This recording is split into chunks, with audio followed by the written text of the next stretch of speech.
अस्सलाम वालेकुम once again and welcome back to Surf Excel and Lace presents जोर का जोड़ powered by Telenor and Opus in association with Fortai। तो जनाब इस वक्त जो है वो मुकाबला चल रहा है और इंग्लैंड और ऑस्ट्रेलिया इन एक्शन है at Gaddafi stadium Lahore. Right now it is 282 for 5 and the 42nd over is in action. और जिस तरह शुरू में विकेट गिरी लग रहा था जी, जिस तरह हम पाकिस्तान की टीम को देखते हैं स्लो हो जाएंगे, कुछ ऐसा नहीं हुआ। यही सिलसिला चलता रहा, उसी तरह बैटिंग होती रही and ample enough runs on the board.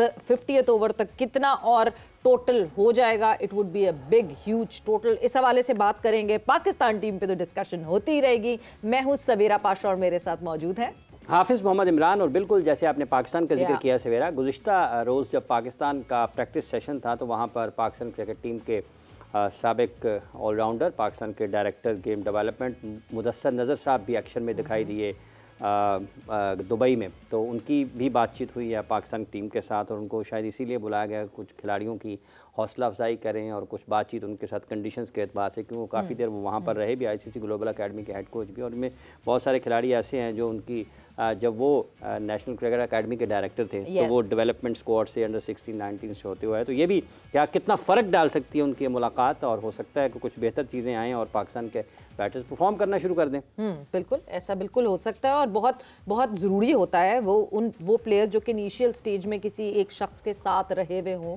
उनकी कम्युनिकेशन बहुत ज़रूरी होती है। क्या फ़र्क पड़ेगा उनसे वो तो खैर हमें कल का दिन ही पता चलेगा जब 23rd को दुबई स्टेडियम में भारत की टीम और पाकिस्तान की टीम एक दूसरे के मद्दे मुकाबिल होगी। बट यस, इस मैच पे ज़रा फोकस वापस लेकर आते हैं और हमारे साथ हमारे जोर का जोड़ के फैमिली मेम्बर्स मौजूद हैं। मोहम्मद यूसुफ एंड एजाज अहमद साहब, वेलकम बैक।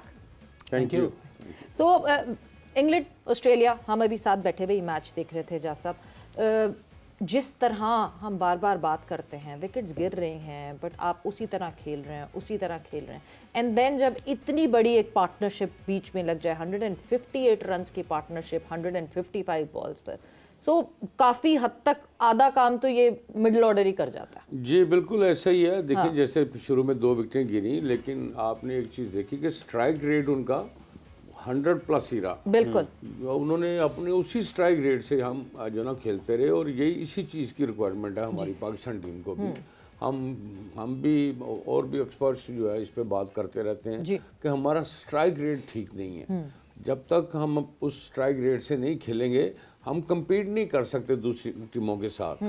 तो हमें इस पे गौर करना चाहिए, हमारे कोचेज़ को इस पे जो है ना प्लेयर्स को ऊपर बात करनी चाहिए और उनको बताना चाहिए कि इस स्ट्राइक रेट से आपने खेलना है। और जो नहीं खेल सकता है स्ट्राइक रेट से, फिर क्या वो टीम में जगह बना सकता है? नहीं, बिल्कुल नहीं। उन पे प्रेशर रखना चाहिए इस चीज़ का। समटाइम्स सिचुएशंस आती हैं ऐसी कि ऊपर से 3 विकेटें गिर गई हैं तो फिर आप उस स्ट्राइक रेट से तो नहीं खेल सकते। लेकिन पावर प्ले में अगर आप पावर प्ले यूज़ नहीं करेंगे, 10 ओवर में 22 करेंगे, 10 ओवर में 22 करेंगे नहीं, बस ये कि स्ट्राइक रेट जब तक आपका ठीक नहीं होगा आप कभी भी 300 या 350 रन नहीं कर सकते। और पास में मैं देख रहा हूँ कि बड़ा अच्छा हम खेलते हैं तो 280 करते हैं। बिल्कुल, जो आजकल के क्रिकेट में एक्सेप्टेबल नहीं है, क्योंकि 280 करना बड़ा आसान है सारी टीमों के लिए। आप 350 सेफ नहीं होता तो आप 280 कैसे कर सकते हैं सब? जैसे अभी एजाज अहमद साहब बता रहे हैं, पाकिस्तान के कप्तान भी पहले मैच के बाद जब उन्होंने गुफ्तगू की तो उन्होंने 280 की बात की। तो सलमान अली आगा मैच के बाद उन्होंने भी गुफ्तगू की। तो पाकिस्तान की तो हिकमत अमली 280 के गिर्द घूम रही है। बिस्मिल्लाहिर्रहमानिर्रहीम। अगर 2023 का वर्ल्ड कप देखें ना, उसमें भी हमारी जो सोच होती है ना 270-80 ये है। नहीं, जब तक सोच ही बड़ी नहीं करेंगे उसको इम्प्लीमेंट कैसे करेंगे चीज़ों को? आपका काम है कि आप सोचेंगे हमने 350 करना है जी, फिर अंदर कोई बॉलिंग अच्छी हो रही है, कोई विकेट में कोई ऐसी चीज़ आ जाए तो आप अपना स्कोर थोड़ा नीचे ला सकते हैं। लेकिन पहले एम हो कि हमने 270-80 करना है, फिर आप मैचेस नहीं जीत सकते। क्योंकि अफगानिस्तान ने आपको उस मैच में आराम से 280 चेस कर लिया था। तो अभी भी जो ये मेरा ख्याल है जो 22 रन बने हैं पहले 10 ओवर में, ये रिकॉर्ड हो गया होगा मेरा ख्याल है। ये 5 सालों में it is the lowest power play total. मेरे ख्याल है कि 5 साल क्या, मुझे तो बहुत और पुराने साल, मैं तो 5 साल का स्टार्ट तो ऐसा नहीं देखा अपने लाइफ में, मैंने नहीं देखा कि इतना स्लो कोई खेला हो। लेकिन ये है कि इनको अपनी स्ट्राइक रेट को बेहतर करें। आजकल की क्रिकेट में एवरेज मैटर नहीं करती। बिल्कुल, आजकल की क्रिकेट में स्ट्राइक रेट मैटर करता है। क्योंकि पावर प्ले, 2 नए बॉल और पूरी दुनिया जिस तरीके के जिस पैटर्न से क्रिकेट खेल रही है, बिल्कुल हमें भी वैसे ही खेलना है। हम उनसे अलग क्रिकेट नहीं खेल सकते। हम बहुत ज़्यादा फिर प्रेशर बॉलिंग पे भी डल जाता है। लेकिन ठीक है, बॉलर्स को भी बॉलिंग करनी है। जैसे कल साउथ अफ्रीका ने बॉलिंग की है, उन्होंने जगह पे विकेट। आज भी मैं देख रहा था ऑस्ट्रेलिया का जो एलिस बॉलर है जी, जॉश एलिस, विकेट हुए, उसकी इतनी हाइट भी नहीं है, लेकिन उसको मैं देख रहा 7 और 33-34 रन दिए हुए। इसका मतलब है कि बहुत अच्छी जगह पे बॉलिंग कर रहे हैं। शामी ने भी 5 आउट किए। हाँ, आप देखें, आप सही जगह पे बॉलिंग करें तो आप अभी भी बैट्समैनों को मुश्किल में डाल सकते हैं। तो दोनों तरफ है। अगर हम बॉलिंग अच्छी करते हैं तो बैटिंग अच्छी नहीं करते, अगर बैटिंग अच्छी करते हैं तो बॉलिंग अच्छी नहीं करते। इस वक्त तो हम कुछ भी अच्छा नहीं कर रहे। मैं वही कह रहा हूं, फील्डिंग भी वैसी चल रही है, तो सारे खाने चित हुए हैं हमारे, तो एंड हुआ है। तो बहुत फिक्र की बात है। बहुत ज्यादा आपस में इनको बैठ के बात करनी होगी, प्लानिंग करनी होगी कि किस तरह हमने ये मैच जीतना। कल का मैच हर एक के लिए बड़ा जरूरी है, इनके लिए, पाकिस्तान अवाम के लिए, पाकिस्तान क्रिकेट के लिए, मीडिया के लिए, हर इंसान, ब्रॉडकास्टर्स के लिए, चैंपियंस ट्रॉफी के लिए। इजाज़ साहब, 8 साल बाद चैंपियंस ट्रॉफी की वापसी हो रही है। 2017 वाज द लास्ट सीजन और अब उसके बाद 2025 में चैंपियंस ट्रॉफी को आईसीसी ने रिवाइव किया है। एक तो बहुत इंपॉर्टेंट है कल का मैच इस सिनेरियो से, बट जहां बात हो रही है बेसिक्स को स्टिक करना, बॉलिंग में बेसिक्स हैं जी, लाइन और लेंथ अपनी मेंटेन रखें, उसी पे आप बॉलिंग करते हैं, वेरिएशन देने की ज़्यादा ज़रूरत नहीं है। आपकी सिर्फ रिपीटेबिलिटी जो है वो कांस्टेंट हो। बैटिंग में running between the wickets is the basic. वो लड़का बचपन से बेसिक्स ये सीखता है, पावर हिटिंग तो बात की कहानी आती। हम वो दोनों बेसिक्स टच नहीं कर पा रहे। जी बिल्कुल, क्योंकि बाउंड्रीज या छक्के मारना ये तो आपको आता ही है, लेकिन स्ट्राइक रोटेट करना ये आर्ट है। आपको हर बॉल के ऊपर सिंगल करनी आनी चाहिए। और उसके लिए मैं जब जूनियर क्रिकेट को डील कर रहा था तो मैं क्या करता था, मैं चौका और छक्का बंद कर देता था। मैं कहता था कोई भी छक्का नहीं मारेगा, कोई चौका नहीं मारेगा, हर बॉल पे सिंगल 2-3 आपने ये करना है। तो उनकी कंसंट्रेशन बच्चों की वहाँ पे चले जाती थी कि हर बॉल पे मैंने सिंगल ढूंढनी है। तो जब मुझे हर बॉल पे सिंगल करनी जब आ जाएगी तो मेरे से प्रेशर रिलीज हो जाएगा। उस दिन मैं प्लेयर बन जाऊंगा जब मुझे सिंगल करनी आ जाएगी। ठीक है ना, बाउंड्री जब गंदा गेंद मिलेगा, चौका तो मैं मार दूंगा, छक्का भी मार दूंगा, लेकिन सिंगल अगर मैं एक चौका मार के 2 डॉट बॉल खेल जाऊं तो प्रेशर तो वापस मेरे पे आ गया। तो मुझे हर बॉल पे सिंगल करना आना चाहिए और ये चीज जो है इनको सिखानी चाहिए हमारे कोचिज नहीं। बट आयरनी तो ये है ना, हमारे यहाँ कोई बैटिंग कैंप नहीं लगा, हमारे यहाँ कोई बॉलिंग कैंप नहीं है, हमारे यहाँ पावर हिटिंग कैंप अभी लगा हुआ है करंटली फैसलाबाद में, अब्दुल रज़ाक के अंडर पावर हिटिंग कैंप लगा हुआ है। सो अगर वो लड़के बेसिक्स में सही नहीं है और उनको पावर हिटिंग सिखाने पे लेकर जा रहे हैं तो वो तो स्लॉगर बन जाएंगे। देखिए, पावर हिटिंग का मतलब ये है कि आजकल पावर हिटिंग कहाँ पे होती है? आपकी जो बाउंड्रीज हैं वो 65 से 70 यार्ड की रह गई हैं। ठीक है ना, वो तो आपकी मिस हिट भी हमारे टाइम पे तो मुझे याद है कि जो ना सम टाइम हमें 100 से भी 100 यार्ड की बाउंड्री मिलती थी ऑस्ट्रेलिया वगैरह में जब खेलते थे। तो इन ग्राउंड्स में अब बाउंड्रीज पिचेस फ्लैट हो गई हैं, बाउंड्री छोटी हो गई हैं, फ्री हिट आ गई है, बाउंसर्स बंद हो गए हैं, तो फिर किस चीज़ का प्रॉब्लम है? यू नो, इसका मतलब है कि समथिंग इज रॉन्ग देयर। तो अब वो चीज़ आपने, कोचिज का काम है, जिस तरह मैंने पहले बात की कि अकेडमी लगनी चाहिए, 4 महीने अकेडमी लगेगी तो उसमें ये सारी चीजें आप सिखाएंगे ना। पहले हम सिखाते थे तो टीम के रिजल्ट अच्छे थे, टीम जीतती थी। अब 2017 के बाद अकेडमी नहीं लगी।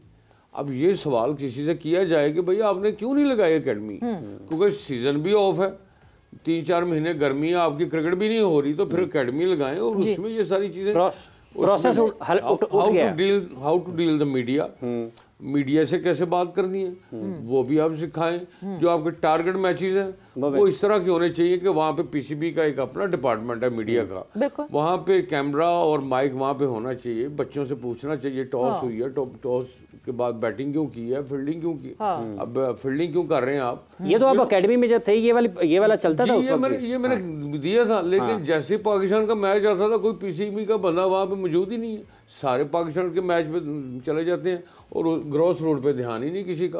अब आपकी जो टीमें हैं वो सारी दुनिया की टीमें जो है ना 30 से 32 मैच खेलती हैं अंडर-19 के जी, और हम खेलते हैं 10 से 12 2 साल में 16 मैच। वो भी मैच किसके खिलाफ खेल रहे हैं? श्रीलंका, बांग्लादेश, जिम्बाब्वे, उनके खिलाफ। हमारे टूर्स होने चाहिए ऑस्ट्रेलिया में, हमारे टूर्स होने चाहिए न्यूजीलैंड में, इंग्लैंड में, जहाँ साउथ अफ्रीका में। जिन कंडीशंस में हमें मुश्किल होता खेलना, उन कंडीशंस में हमारे जो है ना वो टूर्स, जूनियर टूर्स होने चाहिए। जैसा प्रायोरिटी नहीं है ना, अभी अंडर 19 का टूर्नामेंट कैंसिल हुआ, अभी अंडर 19 का टूर्नामेंट हो ही नहीं रहा, वो कैंसिल हो गया। एक लड़का जो कि शायद 19 के बॉर्डर पे थोड़ा थोड़ा होगा, वो रह गया, वो नहीं कहाँ दिखाए अपना टैलेंट, वो तो अब सीनियर क्रिकेट में जाके वो कुछ करेगा। और दूसरा आप ये भी देख लें कि आपकी 70% क्रिकेट जो है वो रिमोट एरिया में चली हुई है, और आपके लिए इम्पोर्टेंट है और ज़्यादा जिम्मेदारी है पीसीबी की कि उन्नको कैसे एजुकेट करना, बेहतर कैसे करना। वैसे ये जो मुदस्सर नज़र साहब से मुलाकात हुई है, ख़ास तौर पर उनको कहा गया और वो वहाँ पर उन्होंने खिलाड़ियों से बातचीत की, फ़र्क पड़ता है इस किस्म की गुफ्तगू से? मुदस्सर भाई बहुत एक्सपीरियंस प्लेयर है, हमारे ऑलराउंडर रहे हैं पाकिस्तान में, गोल्डन आर्म भी कहा जाता था उनको। लेकिन बैटिंग वो स्लो करते थे, हमें तेज खेलने का, तेज क्रिकेट कहते हैं हम उनको, बाबा क्रिकेट हमने तेज खेलनी है तो वो थोड़ा सा कॉन्फ्लिक्ट लगता हो। लेकिन हमारे बड़े ज़बरदस्त प्लेयर थे, ऑलराउंडर थे, फ़ायदा भी हो सकता है क्योंकि वो उधर काफ़ी अरसे से वहाँ विकेट के बारे में बता सकते हैं कि ये विकेट क्या खेलेगी कल। क्योंकि मुझे याद है जब हम एशिया कप खेल रहे थे तो पहले इनकी टीम का चांस नहीं था सेमीफाइनल में आने का। तो हमारा मैच ऑस्ट्रेलिया की विकेट पर था, तो जैसे इनका आया ना इन्होंने बिल्कुल हल्की विकेट दे दी। उसी पे चांस था इनका।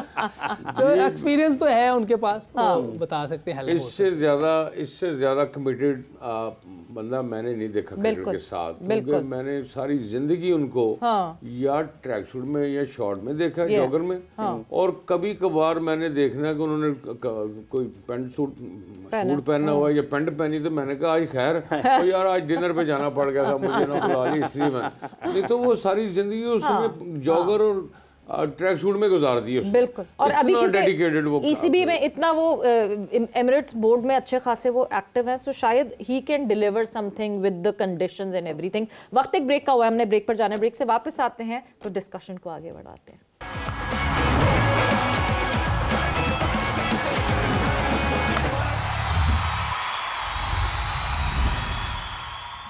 And welcome back to Surf Excel and Lays, जोर का जोड़, powered by Telenor and Opus in association with Fortile. So discussion हमारी इंग्लैंड ऑस्ट्रेलिया के हवाले से हो रही थी, जो मैच इस वक्त जारी है गद्दाफी स्टेडियम लाहौर में, and right now 321 for 6, 47 over का हुआ इख्तिताम। इंग्लैंड इज क्रूजिंग थ्रू, मगर जितना हम और सोच रहे थे कि शायद और भी बन सकता है टोटल, जिस तरीके से बैटिंग हो रही थी, थोड़ा सा ऑस्ट्रेलिया ने रोकने की कोशिश तो की, बट ये रुक नहीं पा रहा। जी बिल्कुल सवेरा, आपने सपोर्ट किया ना ऑस्ट्रेलिया को, इसलिए मैं थोड़ा सा लेकिन इवनली पॉइज्ड, 321 रन हैं और 15-20 रन और ऐड होंगे तो, लेकिन ये चेज हो सकता है, फ्लैट पिच है और इस पिच के ऊपर वो कर भी सकते हैं इसको, लेकिन still they have to chase 333। But आपके क्या तासुरात हैं? Ben Duckett 165 at Gaddafi stadium Lahore, 139 the highest score at Gaddafi stadium Lahore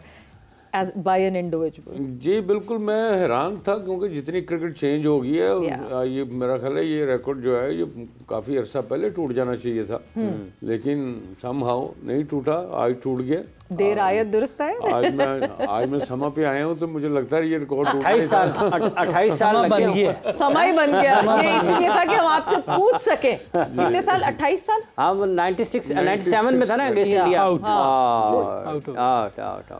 ये देखें, ये जैसे this is what is called commentators curse, और ये देखें हमने बात की बट टूट गया। सर ये जो जैसे क्रिकेट तो हो रही है बहुत अच्छे अंदाज में, शायकीन की तादाद भी अच्छी खासी है।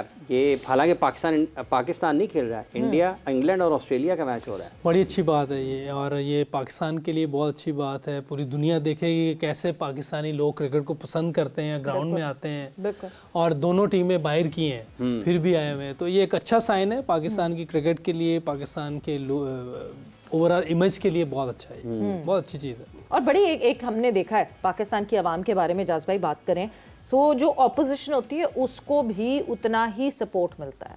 मतलब मैं थोड़ा सा टाइम पीछे चली जाऊं, नेशनल स्टेडियम कराची में 2004, वो जो यूसुफ भाई आप उस दिन वो बता रहे थे 350 और 3 उसके ऊपर पाकिस्तान नहीं जीता था, मगर जितना सपोर्ट इंडिया को भी मिला था वहाँ उस ग्राउंड में, जितनी तालियां इंडिया के लिए भी बजी थी, दैट वाज कमेंडेबल। जी बिल्कुल ऐसा ही है, क्योंकि ये सिर्फ ना on the field, off the field as well, जहाँ पे आप रेस्टोरेंट्स में गए हैं या वो किसी टैक्सी में बैठे हैं, वहाँ भी लोगों ने चार्ज नहीं किए पैसे, जो ना उनको इस तरह रिस्पेक्ट दी। और जब हम भी वहाँ जाते हैं तो इसी तरह ही हमें भी जो है ना वो इसी तरह ट्रीट करते हैं। बस मेरा ख्याल है ये थोड़ा सा ऊपर जो पॉलिटिशियंस हैं ये क्रिएट करते हैं ऐसी चीजें, अदरवाइज लोगों में ऐसी कोई बात मैंने नहीं देखी, ना यहाँ पे ना वहाँ पे। कोई मजे का इंसिडेंट आपके पास कोई ऐसा हो इंडिया के टूर का, कोई अच्छा सा बहुत है जी? इसीलिए तो मैं आई हूँ इस पे। बिल्कुल जी, वहाँ पे सबसे अच्छी चीज जो मुझे लगी वो कल्चरल चीज जो थी हमारी। यू नो आज भी वो मिलियनेयर्स हैं लेकिन जमीन पे बैठ के खाना खाएंगे, सारी फैमिली इकट्ठी बैठ के खाना खाएगी, या फिर दोस्तों को इनवाइट करेगी, अपने रिलेटिव्स को इनवाइट करेंगे घर में। और नहीं, आपका कोई पर्सनल एक्सपीरियंस ऐसा जो बड़ा अच्छा गुजरा हो किसी टूर पे, कोई ऐसा कोई इंसिडेंट कोई? हाँ, एयरपोर्ट पे एक बंदे को इन्होंने काफी घुमाया था। हम काफी शरारती होते थे, हम जो है ना इस तरह की चीजें करते रहते थे। ऑफ द फील्ड टीम का देखें, मैच ऑन द फील्ड अगर आपने जीतना है तो ऑफ द फील्ड अच्छा एटमॉस्फेयर होना, रिलैक्स रहना जरूरी। अच्छा, 99 में जब आप लोग गए थे उस वक्त हालात बहुत कशीदा थे और हुकूमती सतह पर भी उसमें मतलब खिलाड़ियों पर था दबाव? जी डेफिनेटली था उस वक्त, क्योंकि जब मेरा पहला टूर जो वो 87 का था वहाँ पे। और उस वक्त ऐसी पाबंदियाँ नहीं थी। उस वक्त हमने वो, मेरा ख्याल है मैंने बेस्ट टूर जो है ना इंडिया का वो 87 में किया था। लेकिन 93 में जब बाद में हम गए तो फिर पूरे फ्लोर के ऊपर जो है वो सारी पुलिस खड़ी है, फिर हमने बाहर जाना है तो हमारे साथ पुलिस वालों ने जाना है। तो वो कंफर्ट जोन नहीं हमने देखा। कहीं शॉपिंग करने जाना है तो जो ना हमारे साथ वो सिक्योरिटी वाले या पुलिस वाले साथ हैं, गन्ने उन्होंने पकड़ी हुई हैं, तो हम भी कंफर्टेबल जोन में नहीं होते थे, क्योंकि वहाँ पे जाना तो सबने देखना ये कौन लोग आ गए हैं जिनके साथ पुलिस है, उन्होंने गन्ने पकड़ी हुई हैं। लेकिन 87 का टूर बेस्ट टूर था, पहला टूर आपका जी। वो मैंने बड़ा एंजॉय किया। और टूर भी लंबा था, 6 वनडे थे और 5 टेस्ट मैच थे जी, और 3 साइड गेम थे, तो काफ़ी लंबा टूर था और हमने बहुत एंजॉय किया वहाँ पे जो है ना। वो ख़ास तौर पे जो वहाँ उनकी कल्चरल चीज़ें थी वो सारे हमने देखे, बड़े बड़े पैलेस हमने वहाँ पे देखे, तो हेरिटेज देखी। आई होप कि वो दोबारा जो है ना वो चीज़ें वापस आएँ। और जो है ना फिर दोबारा, क्योंकि हमारी ज़ुबान एक है, रंग एक है, कल्चर एक है, तो वाई नॉट। हम नेबर भी हैं, नेबर्स का मतलब क्या है, एक दूसरे का ख्याल रखना। तो आई होप कि वो सारी चीज़ें वापस आएँ, बहाली हो उनकी। ये बेन डकेट ने किया है 100, क्या क्या चीज़ें आप समझते हैं कि इसमें बैट्समैनों के सीखने के लिए हैं? क्योंकि ये टेस्ट क्रिकेट खेलते हैं, वहाँ पर भी ये रन्स किए चले जाते हैं, मुख्तलिफ नंबरों पर खेलने की भी सलाहियत रखते हैं।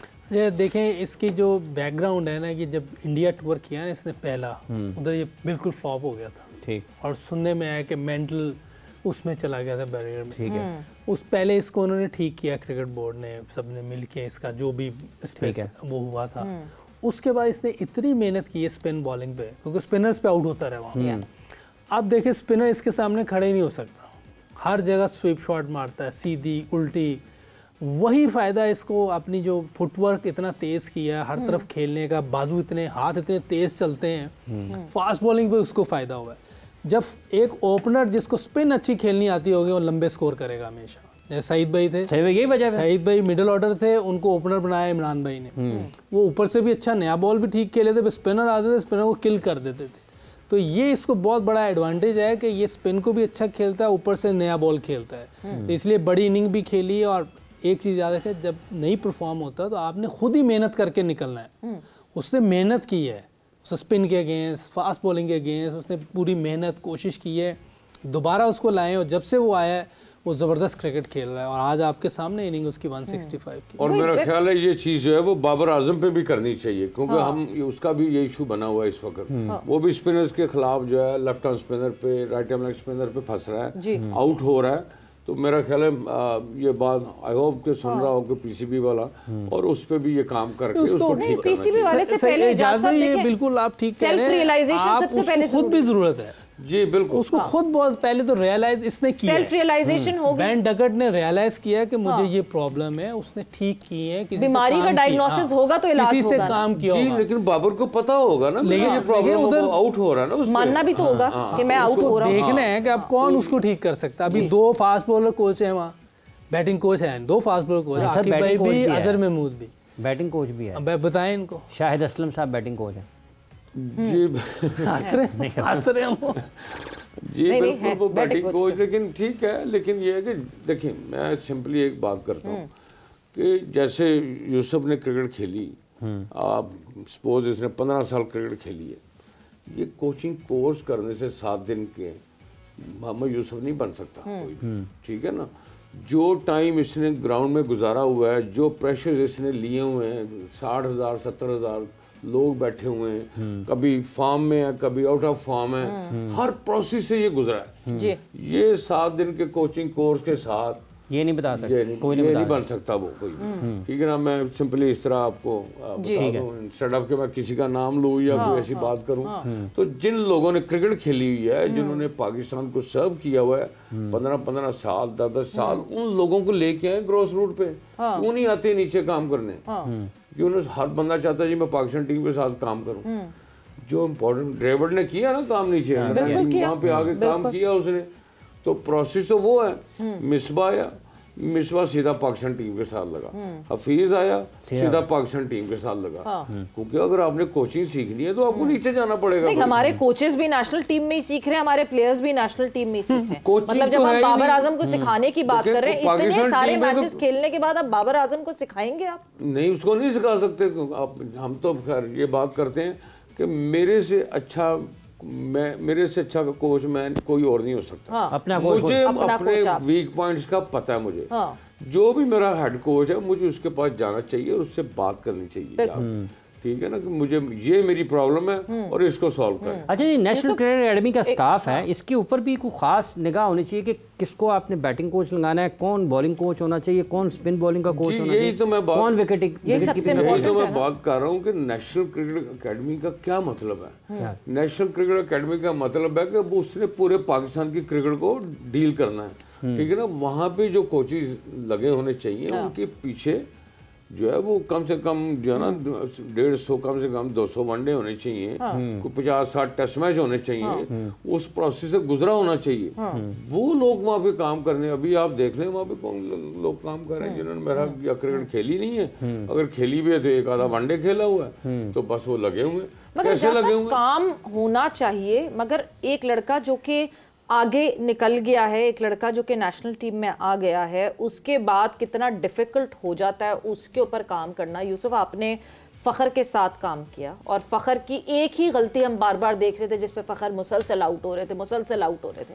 वो जितना आपने सिखाया उनको, मगर फिर भी प्रेशर सिचुएशन में ही always came back to that. वो कोप अप नहीं कर सका बिकॉज वो मसल मेमोरी उसकी तैयार हो गई थी। उस लेवल पे तो काम अब हो ही नहीं सकता। नहीं, देखिए कुछ प्लेयर जो ऑलरेडी एस्टेब्लिश हो गए थे, वो कहते थे कि हमारे लिए अब ये मुश्किल है, तो आप ज़बरदस्ती उनको वो चीज़ें नहीं कर सकते। फवाद आलम का स्टांस बदलवा रहे हैं इतने सालों बाद, हो सकता है ना, वो नहीं हो सकता। अच्छा, एक तो ये है कि उस लेवल पे आप ज़बरदस्ती नहीं कर सकते और टू लेट भी हो जाता है बाज़ का। बिल्कुल। जैसे एजाज भाई ने कहा ना, अगर ग्रास रूट लेवल पे ये काम होने चाहिए और उधर बेहतर कोचेस लगने चाहिए। मुझे याद है जब सकलैन भाई थे, मैं भी था, आप हेड कोच थे अंडर 19 के, तो काफ़ी हम काम कर रहे थे फर्स्ट क्लास के लड़कों, इवन स्कूल के लड़कों पर भी हमने काम किया।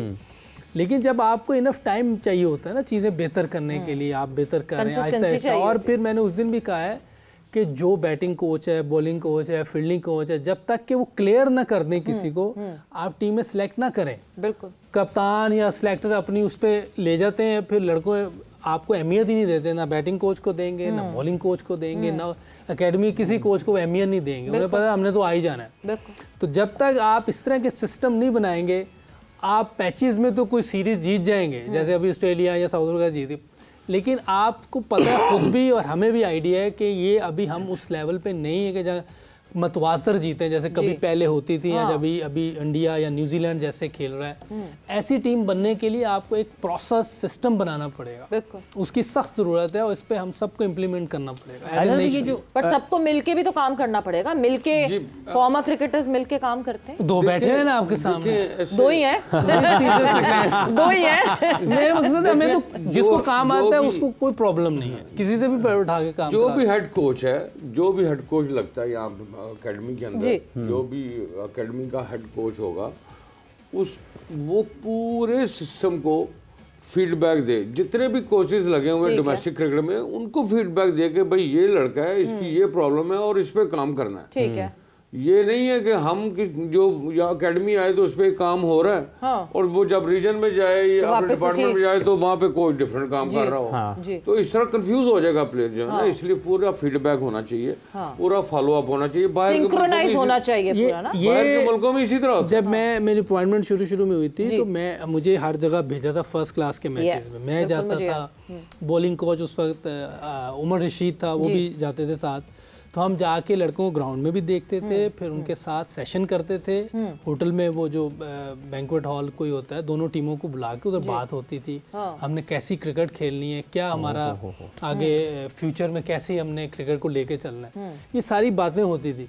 लेकिन समहाउ कुछ चीज़ें चेंज हुई, फिर सारी चीज़ें आहिस्ता आहिस्ता चेंज, हम उस सिस्टम को फॉलो नहीं, चाहे लोग मैं चला जाऊँ, ये चले जाएँ, आप आ जाए, कोई आ जाए, उस सिस्टम को फॉलो जरूर करना चाहिए। अच्छा, सबसे ज़्यादा अहम है जूनियर क्रिकेट और हम सबसे ज़्यादा नज़रअंदाज उसी को कर रहे हैं, हालांकि वहीं से प्लेयर आने हैं। मैं सब खेल के आए हैं, मेरा जाज भाई भी अंडर 19 खेले होंगे, वसीम भाई नहीं खेले, खेले हुए बहुत से हमारे प्लेयर अंडर 19 से आए, तो हम पता नहीं क्यों इग्नोर कर रहे हैं। इस साल तो हमने मैच ही कोई नहीं खेले रीजन के, वही तो ना। अभी मेरे ख्याल अंडर 15 हुई है, उसमें भी मेरे ख्याल 1-2 मैच कराए हैं, वो भी कोई ऐसे ही था। पता नहीं क्या करना चाह रहे हैं, अल्लाह ही बेहतर जान रहे हैं। बिल्कुल जी, पता नहीं क्या करना चाह रहे हैं। वाकई इस वक्त पाकिस्तान टीम को देख के ये लग रहा है कि पता नहीं क्या करना चाह रहे हैं। वो सारी चीजें रिफ्लेक्ट करती हैं, जब आपका सिस्टम अनस्टेबल हो और कंफ्यूज्ड हो तो आपकी टीम भी कंफ्यूज लगती है। बट वक्त यहाँ पे ख़त्म हो गया है। Thank you Yusuf, thank you Ejaz साहब। और बिल्कुल मैच की इनिंग जो है वो भी ख़त्म होने वाली है। 349 हो चुके हैं, इंग्लैंड ने 349 बनाए हैं, 8 विकेटों का नुकसान पे, the last ball of the inning. And I believe कि कुछ इसी किस्म का आसपास आपको टोटल होते हुए दिख रहा है कि 350 प्लस पे ये टोटल जाएगा। बट विद दैट वक्त ख़त्म हो गया है। सवेरा पाशा और हाफिज़ इमरान को इजाज़त दीजिए। अपना बहुत ख्याल रखिएगा। टेक केयर, बाय बाय, अल्लाह हाफ़िज़।